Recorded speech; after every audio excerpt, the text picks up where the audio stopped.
Hey DigPINS, it's Joe. I'm coming to you from Dublin, Ireland, on our flat Airbnb next to the River Liffey. And I just had a couple of thoughts about our workshop, and we can do this because we're doing online workshops. I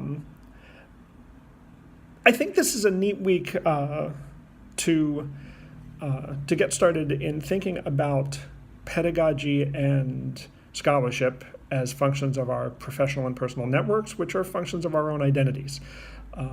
And to that end, again, and something that I think is fun, we're starting this online workshop with an exercise I really recommend you do with pencil and paper. I've tried to make myself do it with graphics editing programs multiple times, and if your New Year's resolution is to learn one, maybe you want to try. But I have consistently found myself going back to pencil and paper and just taking a cell phone picture or scanning it in. And this is all the visitor and resident mapping activity. This is just a little activity where we're asking you to make a little 2x2 grid and map out the various spaces where you spend time online, looking at how much you are a contributor there, how much you're a presence that you would be findable, and you're helping create the content of the site or entirely responsible for it, and how much you're kind of logging in, getting what you need, and getting back out. And partly this is to say that these are not usually binaries. Most people have a whole swath of different sites that they can identify where they're having different roles. And it's just a way to think about that portion of your online existence. And there's a reading and a good video about that where you can get more ideas about how to go through it.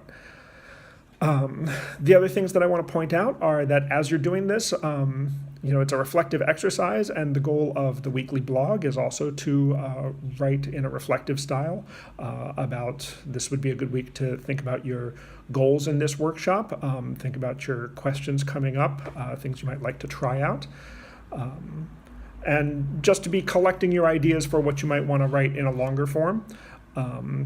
Again, this is not an assignment. There's no too long or too short. If you want to bust out your cell phone and do something kind of like this with video or something that uses imagery, you can certainly do that, or you can write all text. And a good way to think about those ideas is in our Slack channel.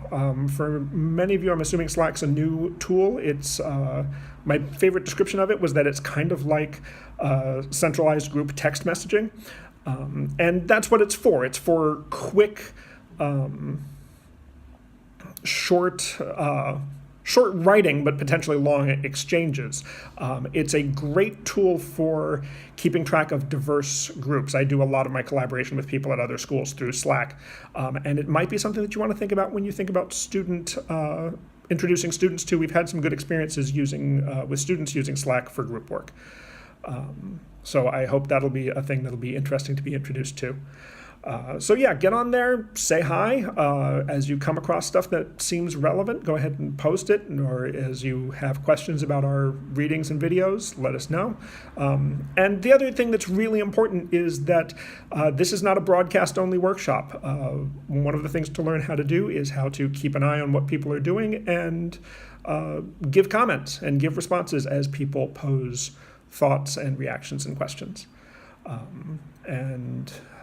Those are kind of the three main things that we're working on this week. We do have just a couple of readings, two good readings about the role of the scholar's professional online identity, and I hope you'll enjoy those. Again, maybe there's something that you can have a reaction to, and I will see you back in Gambier in a couple of days. Thanks, bye.